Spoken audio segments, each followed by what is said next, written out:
Dans ce tutoriel, nous allons apprendre à imbriquer une fonction si dans une autre. Dans le tutoriel précédent, nous avons vu qu'il était possible avec la fonction si d'afficher dans une cellule deux résultats possibles selon un test effectué au préalable.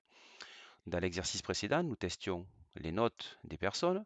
Si elles étaient supérieures ou égales à 10, alors on affichait admis, sinon on affichait recalé. Deux situations.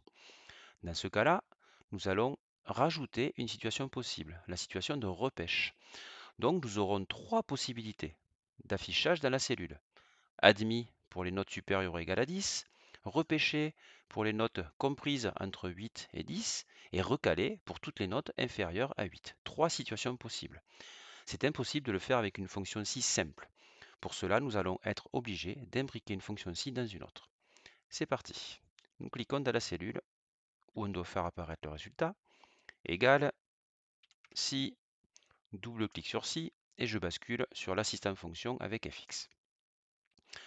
Première situation, les notes supérieures à 10. Donc si les notes sont supérieures ou égales à 10, je fige ma cellule pour bloquer la référence à cette cellule dans ma fonction, parce que tout à l'heure je vais utiliser ma poignée de recopie, et si je ne fiche pas ma cellule, ma fonction va être faussée.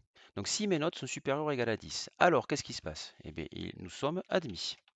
Donc j'écris admis. Sinon, je vais en dessous. D'habitude, vous avez deux cas possibles, vous indiquez ici la situation qui correspond aux autres notes, donc qui ne sont pas supérieures à 10. Mais sauf que là, on veut traiter un autre cas, le cas des personnes qui ont une note comprise entre 8 et 10. Donc nous allons dire, si les notes sont supérieures à 10, alors admis, sinon si. Donc c'est là que nous allons imbriquer une deuxième fonction si. Et pour l'imbriquer, nous allons, dans cette zone-là, cliquer sur la petite flèche, regarder si la fonction si apparaît. Si elle apparaît, on va pouvoir la sélectionner. Si elle n'apparaissait pas, on cliquerait dans autre fonction. Donc je clique sur si, et donc là je démarre un autre si pour tester la deuxième situation. Donc si mes notes sont supérieures à 10, alors admis. Sinon si mes notes sont supérieures ou égales à 8, je fige. Donc là, Excel comprend. Vu que j'ai commencé tout à l'heure par les notes supérieures à 10, maintenant je lui ai dit teste-moi les notes supérieures à 8. Donc il comprend, il traduit toutes les notes comprises entre 8 et 10. Quand on fait seuil par seuil, en fait il s'arrête à chaque seuil. D'accord? Donc pas la peine de préciser toutes les notes comprises entre 8 et 10. Il suffit de juste d'indiquer supérieur à 8 et il va s'arrêter au seuil supérieur. Donc si mes notes sont supérieures ou égales à 8, alors, donc je vais dans valeur si vrai, je suis repêché. Sinon, mais si je n'ai pas une note supérieure à 10, si je n'ai pas une note comprise entre 8 et 10, ça veut dire que j'ai en dessous de 8, alors je serai recalé. Pas la peine de repartir dans un autre si. On indique juste qu'est-ce qu'on va afficher dans la cellule pour tous les autres cas. Je fais OK, double-clic sur la poignée de recopie. Je vérifie toujours le résultat de ma fonction. Effectivement, pour toutes les notes supérieures ou égales à 10, je suis bien admis.